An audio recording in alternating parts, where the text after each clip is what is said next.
الحمدللہ رب العالمین والصلاة والسلام علی محمد الامین۔ بسم اللہ الرحمن الرحیم۔ خواتین و حضرات، یہ سورہ بقرہ کی آیت 190 ہے جس سے ہم درس کی ابتدا کر رہے ہیں۔ اس سے پہلے یاد ہوگا کہ بعض احکام سے حج کی بات شروع ہو گئی تھی۔ حج کا معاملہ حرم کے مسلمانوں کی تولیت میں دیے جانے کے بعد فطری طور پر پیدا ہوا۔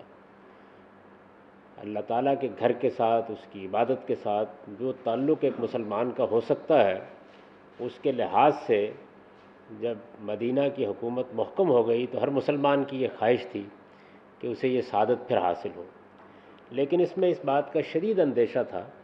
کہ اگر مسلمان حج کے لیے یا عمرے کے لیے جاتے ہیں تو قریش مزاحمت کریں گے اور ہو سکتا ہے کہ قتل و قتال کی نوبت آ جائے۔ چنانچہ اسی پس منظر میں وہ سوال پوچھا گیا کہ حرام مہینوں کا کیا حکم ہے،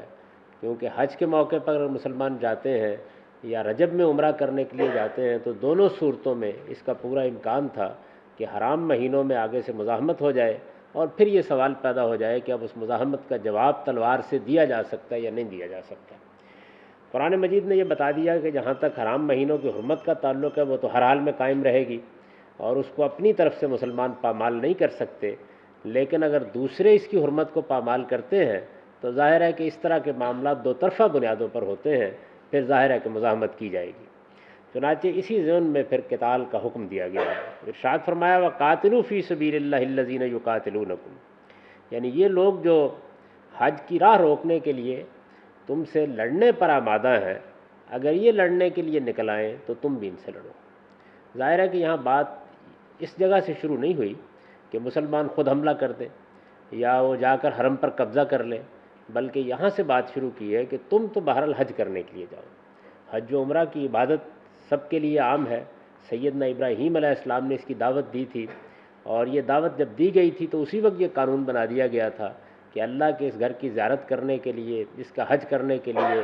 اگر کوئی آنا چاہتا ہے تو کوئی اس کے راستے میں مزاحمت نہ کرے۔ اور اسی وجہ سے ان مہینوں کی حرمت قائم کر دی گئی تھی کہ اس میں قتل قتال کے معاملات ختم کر دیے جائیں۔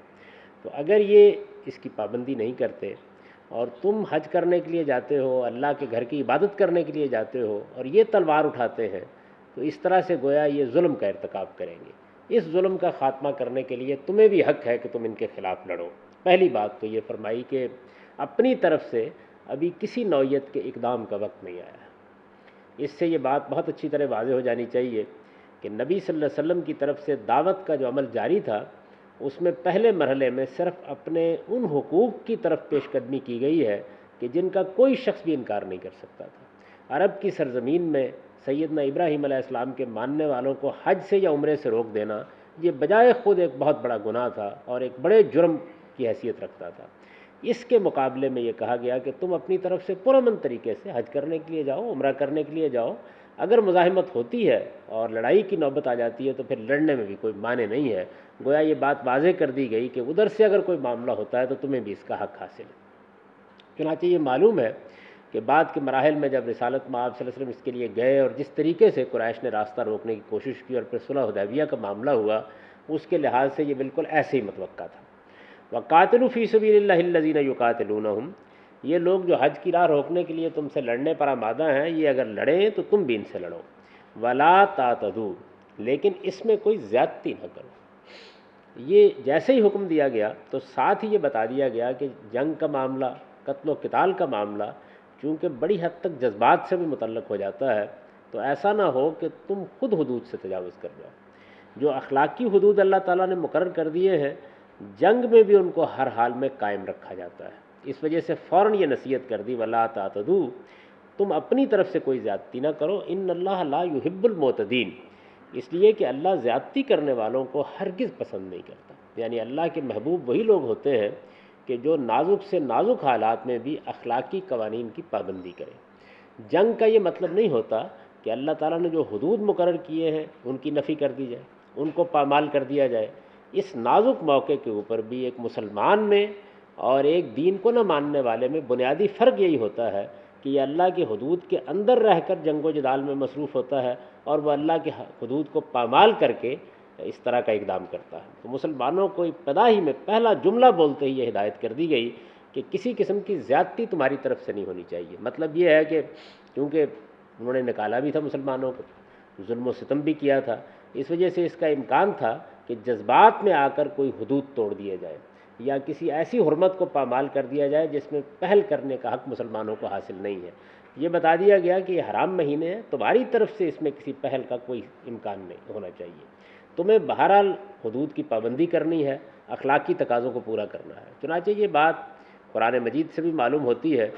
اور یہ بات نبی صلی اللہ علیہ وسلم نے بھی بہت اچھی طرح واضح کر دی ہے کہ کسی موقع پر بھی کسی ایسے شخص کے خلاف کوئی اقدام نہیں کیا جا سکتا جو غیر مقاتل ہے، نان کمبیٹنٹ ہے، جو لڑنے کے لیے نہیں نکلا، اس کے ساتھ ہم بھی نہیں لڑیں گے۔ جس نے ہتھیار ڈال دیے ہیں اسے قیدی تو بنایا جا سکتا ہے، لیکن اس کے خلاف پھر کوئی اقدام نہیں کیا جا سکتا۔ یہ اخلاقیات ہے جس اخلاقیات کا مسلمانوں کو پابند کر دیا گیا ہے۔ وہ انتقام کے جذبے سے مغلوب ہو کر ان حدود سے تجاوز نہیں کر سکتے۔ ہر شخص کی جان کی حرمت قائم ہے، اور اللہ تعالیٰ نے یہ حرمت قائم کی ہے، یہ اسی صورت میں لی جا سکتی ہے جب وہ کسی کی جان کے درپے ہو جائے۔ اور یہ بھی نہیں کیا جا سکتا کہ اگر مجرم ایک ہے تو اس کی پاداش میں اس کے گھر والوں کو، اس کے اہل و عیال کو، اس کے ہم وطنوں کو، اس کی قوم کے لوگوں کو مارنا شروع کر دیا جائے۔ مجرم ہی مجرم رہے گا اور مجرم ہی کے ساتھ معاملہ کیا جائے گا۔ اس وجہ سے اس طرح کے جتنے معاملات ہیں ان میں سختی کے ساتھ یہ ہدایت کی گئی ہے کہ اللہ تعالیٰ کا تقوی اختیار کرو، اللہ کے حدود کی پابندی کرو، جتنی بات کہی گئی ہے اس تک اپنے اقدامات کو محدود رکھو، اس سے آگے بڑھ کر تم کوئی اقدام کرنے کا حق نہیں رکھتے۔ اگر یہ کرو گے تو پھر اللہ اس طرح کے زیادتی کرنے والوں کو پسند نہیں کرتا۔ اور یہ بات جب قرآن میں کہی جاتی ہے کہ اللہ پسند نہیں کرتا، تو اس کا مطلب یہ ہوتا ہے کہ اللہ سخت نفرت کرتا ہے۔ اللہ کے نزدیک وہ لوگ محبوب لوگ نہیں ہیں۔ پھر ان کو یہ توقع بھی نہیں کرنی چاہیے کہ ان کو اللہ کی نصرت حاصل ہوگی، اللہ کی مدد حاصل ہوگی، اللہ کی پشت پناہی حاصل ہوگی، کیونکہ اللہ کی مدد، اللہ کی نصرت انہی کو حاصل ہوتی ہے جو اللہ کے پسندیدہ طریقوں کا ہر لحاظ سے ملحوظ رکھتے ہیں۔ اللہ تعالیٰ کے طریقوں کو ہر لحاظ سے اگر ملحوظ نہیں رکھا گیا تو اس کا مطلب یہ ہے کہ جو کچھ کیا جا رہا ہے وہ اپنے ذاتی انتقام کی خواہش کو پورا کرنے کے لیے کیا جا رہا ہے، اپنے جذبات کی تسکین کے لیے کیا جا رہا ہے، پھر وہ اللہ کے لیے نہیں کیا جا رہا۔ اب ظاہر ہے کہ یہاں جس قتال کا حکم دیا گیا ہے یہ قتال حرم کے پاس ہو سکتا ہے۔ اس میں ایک دوسرا سنگین پہلو یہ ہے کہ یہ حرام مہینوں میں ہو سکتا ہے۔ اب ظاہر ہے کہ اس طرح کے بڑے اقدام کے موقع کے اوپر اس کا شدید اندیشہ ہو سکتا ہے کہ مسلمان حدود سے تجاوز کر جائیں، تو پہلے ہی مرحلے کے اوپر ان کو تنبیہ کر دی گئی۔ وَاقْتُلُوهُمْ حَيْثُ ثَقِفْتُمُوهُمْ وَأَخْرِجُوهُمْ مِنْ حَيْثُ أَخْرَجُوكُمْ وَالْفِتْنَةُ أَشَدُّ مِنَ الْقَتْلِ وَلَا تُقَاتِلُوهُمْ عِندَ الْمَسْجِدِ الْحَرَامِ حَتَّى يُقَاتِلُوكُمْ فِيهِ۔ اب اس کے بعد یہ فرمایا کہ اگر یہ اس طرح جنگ پر اتر آتے ہیں، تلوار اٹھا لیتے ہیں، تو اللہ کی حجت ان پر پوری ہو چکی ہے۔ یہ وہ لوگ ہیں کہ جن کی طرف اللہ نے اپنے رسول کی بعثت کی۔ اللہ تعالیٰ کا رسولوں کی بعثت کے بارے میں قانون یہ ہے کہ جب ان کے ذریعے سے اس کی حجت پوری ہو جاتی ہے تو پھر لوگ مباح الدم ہو جاتے ہیں، ان پر عذاب آ جاتا ہے اس کے بعد۔ اس وجہ سے ان کی جان کی اب کوئی قدر و قیمت باقی نہیں رہی ہے۔ لیکن ابھی چونکہ تمہیں ابتدا کرنے کا حکم نہیں دیا گیا، اس وجہ سے انتظار کرنا ہوگا کہ ان کی طرف سے کوئی اقدام تو نہیں ہو جاتا۔ اگر ان کی طرف سے اقدام ہو جاتا ہے اور قتل و قتال کی نوبت آ جاتی ہے تو پھر اس کا جواب ایسا بھرپور دیا جائے گا کہ ان کو قتل کیا جائے گا جہاں پایا جائے گا۔ وَاقْتُلُوهُمْ حَيْثُ ثَقِفْتُمُوهُمْ وَأَخْرِجُوهُمْ مِنْ حَيْثُ أَخْرَجُوكُمْ، اور پھر حرم ان سے خالی کرا دیا جائے گا، یعنی جہاں سے انہوں نے تمہیں نکالا ہے ان کو بھی پھر وہاں سے نکال دیا جائے گا۔ وَالْفِتْنَةُ أَشَدُّ مِنَ الْقَتْلِ، اور اس معاملے میں تمہیں کوئی تردد نہیں ہونا چاہیے۔ اس کی وجہ یہ ہے کہ یہ اگرچہ یہ کہیں گے کہ یہ قتل تو بڑی بری بات ہے، لیکن جس فتنے سے انہوں نے مسلمانوں کو دوچار کیا ہے اور جس طرح مذہبی جبر کی ایک سزا قائم کی رکھی ہے اور جس طرح مظلوم لوگوں کو محض اس بنیاد پر ستایا ہے اور ان پر ظلم توڑے ہیں اور انہیں گھروں سے نکالا ہے کہ وہ اللہ کو اپنا رب مانتے ہیں، تو اب ان کو معلوم ہونا چاہیے کہ یہ فتنہ، یہ مذہبی جبر، یہ پرسیکیوشن اللہ کے نزدیک قتل سے زیادہ بڑا جرم۔ اس سے یہ بات بھی معلوم ہو گئی کہ اس دنیا میں اللہ تعالیٰ نے جو اپنی اسکیم برپا کر رکھی ہے وہ یہ ہے کہ اس نے انسانوں کو آزادی دی ہے۔ انسانوں کو اس بات کی آزادی دی ہے کہ وہ جس چیز کو بھی قبول کرنا چاہتے ہیں اس کو قبول کریں، ان کے ساتھ جو معاملہ بھی اس نے کرنا ہے وہ خود کرے گا۔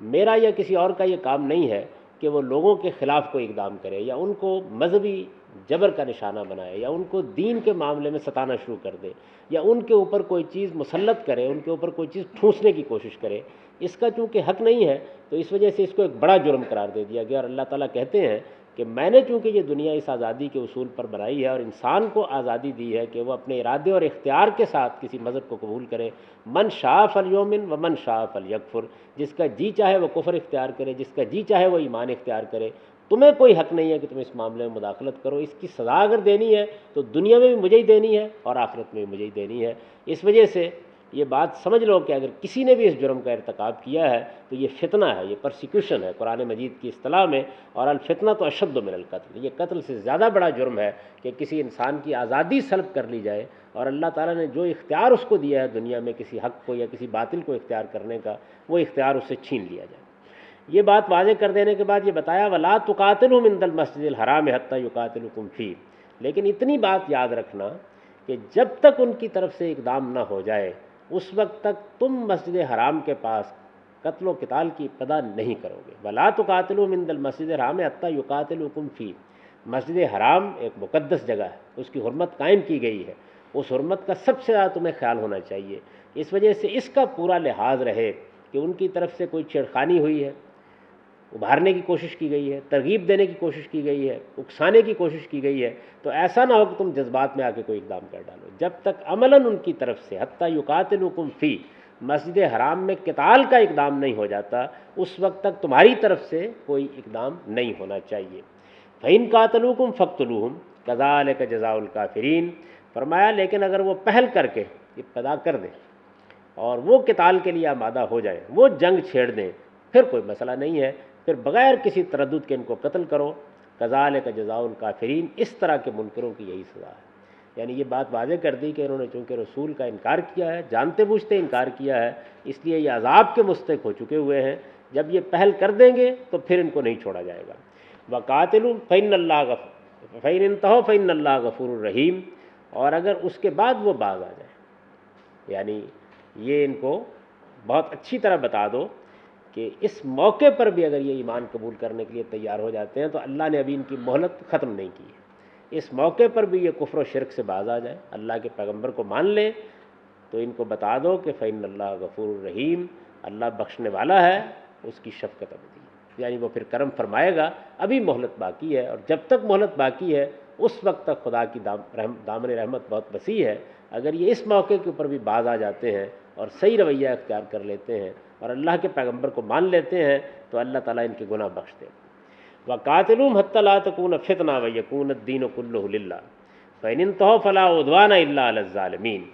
اب اس کے بعد یہ بتا دیا کہ جنگ چھیڑی تو نہیں جائے گی، لیکن اگر جنگ چھڑ جاتی ہے تو پھر یہ جنگ کے خاتمے تک نہیں ہوگی، بلکہ اس کی غایت اور اس کا مقصود بالکل اور ہے۔ اس بات کو سمجھنے کے لیے اس اصول کو جان لیجئے کہ رسولوں کے بارے میں جو اللہ کا یہ قانون ہے کہ ان کا انکار کر دینے کے نتیجے میں ان کی قوموں پر عذاب آ جاتا ہے، اس کی دو صورتیں ہوتی ہیں۔ ایک صورت تو یہ ہوتی ہے کہ رسول کے پاس بھی کوئی زیادہ تعداد میں ساتھی نہیں ہوتے، اس کو کوئی دارالہجرت بھی میسر نہیں آتا، تو اللہ تعالیٰ پھر پیغمبروں سے یہ کہتے ہیں کہ وہ اس بستی کو چھوڑ دیں، اور الٹیمیٹم دینے کے بعد وہ بستی چھوڑ دیتے ہیں، پھر اللہ تعالیٰ اپنے فرشتوں کے ذریعے سے اس بستی کو تباہ کر دیتے ہیں۔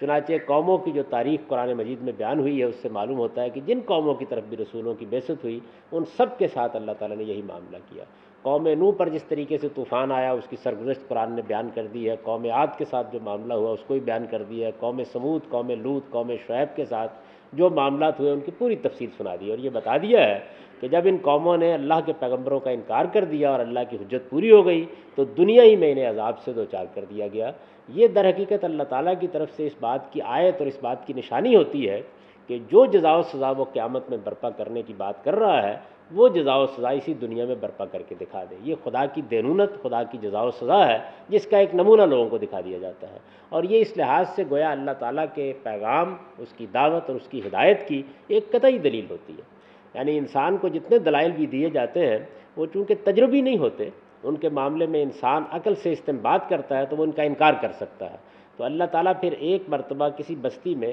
اپنے قانون کے مطابق اس کا ظہور کر دیتے ہیں، یعنی وہ جزا و سزا جو قیامت میں ہونی ہے اور وہی دین کی اصل بنیاد ہے اس کو دکھا دیتے ہیں کہ یہ اس طریقے سے ہو رہی ہے۔ رسول کے ساتھیوں کی تعداد بھی زیادہ ہے، قوت بھی ان کے پاس ہے، دارالہجرت بھی میسر آ گیا ہے، کسی جگہ اقتدار بھی قائم ہو گیا ہے، تو پھر یہ عذاب ان کی تلواروں کے ذریعے سے آتا ہے۔ چنانچہ قریش پر اللہ کی حجت تمام ہو جانے کے بعد یہ بھی اسی طریقے سے اللہ کے عذاب کی زد میں آ چکے تھے۔ تو اس موقع کے اوپر یہ فرمایا کہ اگر تو ان کی طرف سے قتال کی ابتدا ہو جاتی ہے تو پھر اس کے بعد یہ قتال جنگ کے ختم ہونے تک جاری نہیں رہے گا، جس طرح دوسری جگہ بیان کیا کہ حتیٰ تزل حرب و اوزارہ،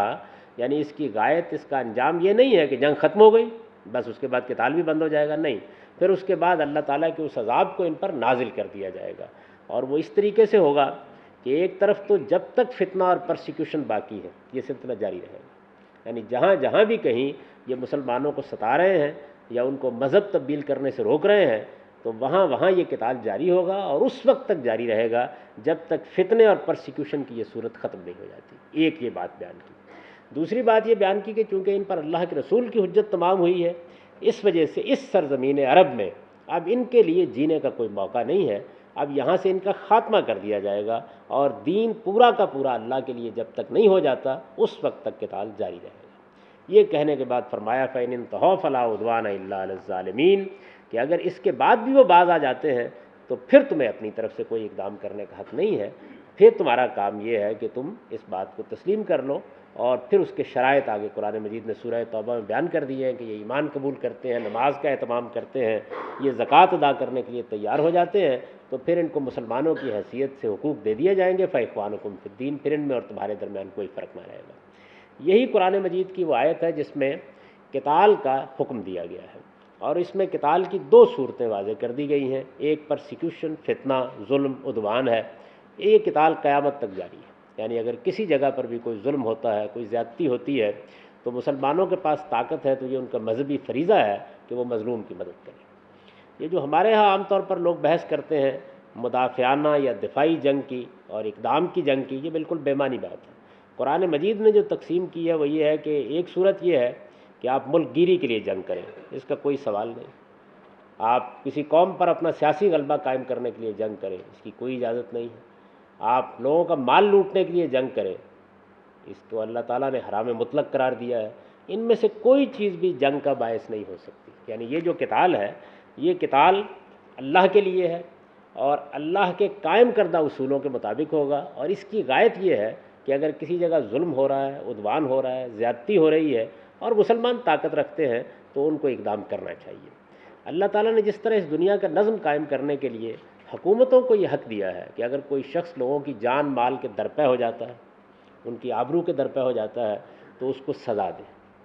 اور اسی اصول کے اوپر عدالتیں کام کرتی ہیں، اسی اصول پر پولیس کے محکمے قائم کیے جاتے ہیں، اور اسی اصول کے اوپر سب داروگیر ہوتی ہے کہ کسی شخص کو کسی کے خلاف زیادتی کرنے نہ دی جائے۔ یہ معاشرے کی ذمہ داری ہے، اور مسلمان معاشرے کی بدرجہ اتم ذمہ داری ہے، یہ حکومت کی ذمہ داری ہے، اور ایک اسلامی حکومت کی بدرجہ اتم ذمہ داری ہے کہ وہ اس کو اپنا فرض سمجھے کہ اگر کسی جگہ کوئی ڈاکہ پڑتا ہے، کسی کی آبرو لوٹتی ہے، کسی کا مال لے لیا جاتا ہے، کسی کی جان کے کوئی شخص درپے ہوتا ہے، کسی کے کسی عضو کو کوئی نقصان پہنچاتا ہے تو اس مجرم کو پکڑے اور اس کو سزا دے۔ بالکل اسی طریقے سے یہ بھی ایک اخلاقی ذمہ داری ہے کہ اگر کوئی قوم سرکش ہو جاتی ہے، کوئی حکومت سرکش ہو جاتی ہے، کوئی معاشرہ سرکش ہو جاتا ہے، کوئی جماعت سرکش ہو جاتی ہے اور وہ کسی پر ظلم کرتی ہے، اور اس ظلم کی جو آخری حد ہے وہ یہ ہے کہ کسی کو مذہب تبدیل کرنے سے روکا جائے، کسی آدمی کی یہ آزادی چھین لی جائے کہ وہ کس نقطۂ نظر کا حامل بن کر دنیا میں جینا چاہتا ہے، اس کو قرآن مجید کہتا ہے کہ یہ آخری درجے کا ظلم ہے۔ تو اس طرح کا کوئی ظلم اگر ہوتا ہے تو اس کو مٹانے کے لیے مسلمانوں کا یہ مذہبی فریضہ ہے کہ ان کے پاس طاقت ہو تو وہ قتال کریں۔ اس قتال کے بارے میں یہ بات یاد رکھنی چاہیے کہ اس کا مخاطب مسلمان بحیثیت فرد نہیں ہے، یعنی دین میں دو طرح کے حکم ہوتے ہیں، ایک حکم وہ ہے کہ جس میں فرد فرد مخاطب ہوتا ہے، جیسے نماز ہے، جیسے روزہ ہے، اس میں ہر مسلمان فرد کو حکم دیا گیا ہے کہ وہ نماز کا اہتمام کرے یا روزے رکھے رمضان کے، لیکن ایک حکم کی نوعیت وہ ہوتی ہے کہ جو پورے معاشرے کو دیے جاتے ہیں، یعنی ان کا مخاطب فرد بحیثیت فرد نہیں ہوتا بلکہ معاشرہ بحیثیت معاشرہ ہوتا ہے، جماعت بحیثیت جماعت ہوتی ہے۔ اس طرح کے جتنے احکام ہیں ان احکام کے بارے میں قاعدہ یہ ہے کہ وہ اس معاشرے کے اجتماعی نظم کے ذریعے سے روبہ عمل ہوں گے، افراد ان میں اپنی طرف سے کوئی اقدام نہیں کر سکتے۔ تو اسلامی جو شریعت ہے اس میں دو چیزیں ایسی ہیں کہ جو حکومتی کے ساتھ متعلق ہے یا مسلمانوں کے اجتماعی نظمی کے ساتھ متعلق ہے، ایک مجرموں پر سزا نافذ کرنا، دوسرے قتال یا جہاد کرنا۔ تو یہ بات یاد رکھنی چاہیے کہ جس قتال کا یہاں حکم دیا گیا ہے وہ ہو یا ظلم و عدوان کے خلاف کوئی اور اقدام ہو، ہر حال میں اس میں یہ ضروری ہے کہ ایک منظم ریاست کام کرے، کیونکہ اگر مختلف ٹولیوں کو یا افراد کو اس کا حق دے دیا جائے تو اس کا سخت اندیشہ ہے کہ پھر وہ آپس میں دست و گریباں ہوں گے، خانہ جنگی کی صورت پیدا ہوگی، اور لوگوں کی جان مال آبرو جس کو بچانے کے لیے یہ حکم دیا گیا ہے وہی پامال ہو کر رہ جائے گی۔ چنانچہ اس کو سختی کے ساتھ مسلمانوں کے اوپر لاگو کر دیا گیا ہے کہ اس کا اقدام کوئی فرد، کوئی جماعت، کوئی تنظیم نہ کرے، بلکہ مسلمانوں کے معاشرے کا اجتماعی نظم کرے۔ دوسری بات جو اس کے بارے میں واضح کی گئی ہے وہ یہ ہے کہ یہ اسی وقت فرض ہوتا ہے جب طاقت کا ایک توازن قائم ہو جائے۔ چنانچہ سورہ انفال میں آگے جا کر آپ دیکھیں گے کہ اللہ تعالیٰ نے یہ بتا دیا کہ مسلمانوں پر بدر سے پہلے 1:10 سے اس کی ذمہ داری ڈالی گئی، اور بدر کے بعد جب زیادہ لوگ مسلمان ہو گئے اور اس درجے کے مسلمان نہیں رہے جس درجے کے مسلمان اخلاقی لحاظ سے یا دین کے ساتھ تعلق کے لحاظ سے بدر سے پہلے تھے، تو اللہ تعالیٰ نے یہ نسبت بھی کم کر دی، اور پھر یہ کہا کہ اب یہ 1 اور 2 کی نسبت ہے۔ یہ نسبت اس قتال کے لیے تھی جس کا حکم اللہ نے دیا، جس میں اللہ کا رسول موجود تھا، جس کو کرنے والے صحابہ کرام تھے، جن سے بڑھ کر کوئی نفوس قدسیہ اس زمین پر کبھی نہیں ہوئے۔ ان کے بارے میں بھی یہ قانون بنایا گیا کہ 1:2 کی اگر طاقت نہیں ہے تو نہ یہ فرض ان کے اوپر عائد ہوتا ہے اور نہ یہ ذمہ داری ان کے اوپر اللہ تعالیٰ نے قائم کیا۔ اتنی طاقت ہوگی تو پھر اللہ تعالیٰ اس میں اپنی تائید اور نصرت شامل کریں گے اور ان کی مدد کریں گے۔ اس سے اندازہ کیا جا سکتا ہے کہ باقی لوگوں کو اس معاملے میں کتنی شرائط کو پورا کرنا چاہیے۔ ہمارے عام طور پر یہ ہوتا ہے کہ جب بھی اس طرح کوئی معاملہ ہے تو کسی نہ کسی جگہ پہ کوئی مولوی صاحب کھڑے ہو کر یہ کہہ دیں گے کہ قتال اور جہاد فرض ہو گیا ہے۔ اس کے حدود بھی ہیں، اس کی شرائط بھی ہیں، اور اللہ تعالیٰ نے اس کو قرآن مجید میں بیان کر دیا ہے۔ تو یہ جو قتال ہے ظلم کے خلاف، عدوان کے خلاف، یہ تو قیامت تک کے لیے اللہ کا حکم ہے، اور یہی وہ قتال ہے جس کے بارے میں حضور نے یہ فرمایا ہے کہ ماضٍ الی یوم القیامہ، قیامت کے دن تک یہ اللہ کی شریعت کا حکم ہے اور ہمیشہ زندہ رہے گا، جاری رہے گا۔ دوسرا قتال وہ ہے کہ جو منکرین حق کے خلاف کیا جاتا ہے، وہ بھی یہاں زیر بحث ہے، جس کے تحت یہ کہا گیا ہے کہ وہ یکون الدین للہ، یعنی یہ اس وقت تک جاری رہے گا جب تک اس سرزمین میں، سرزمین عرب میں، دین صرف اور صرف اللہ کا نہیں ہو جاتا۔ یہ قتال اللہ کے رسول کرتے ہیں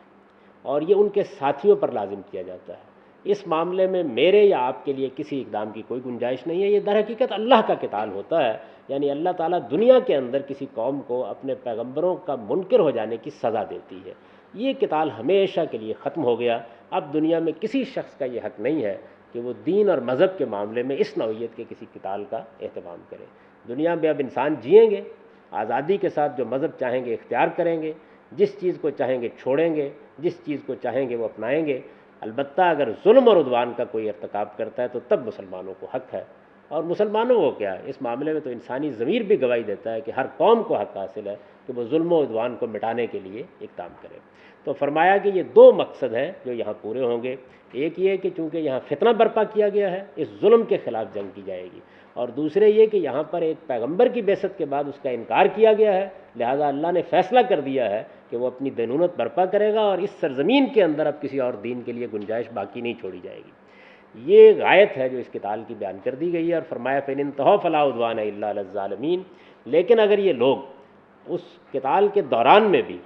ایمان لے آتے ہیں اور پیغمبر کے سامنے سرنڈر کر دیتے ہیں تو پھر تمہاری طرف سے کوئی کسی قسم کی زیادتی نہیں ہونی چاہیے۔ ظاہر ہے کہ 2 مقاصد بیان کیے گئے ہیں، اگر فتنے کا خاتمہ ہو جاتا ہے تو تب بھی راستہ چھوڑ دینا چاہیے، اور جن کے خلاف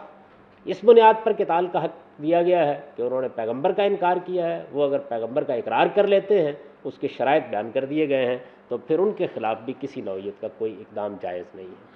مختصر طریقے پر قرآن مجید نے یہ چند اصول بیان کر دیے اور یہ بتا دیا ہے کہ یہ معاملہ ہے جس میں اللہ تعالیٰ نے حکم دیا ہے۔ اس کو بہت اچھی طرح سمجھ لینا چاہیے، اس لیے کہ یہی معاملہ ہے کہ جس کو نہ سمجھنے کی وجہ سے مسلمانوں نے اپنے لیے اس زمانے میں بہت سے مسائل پیدا کر لیے،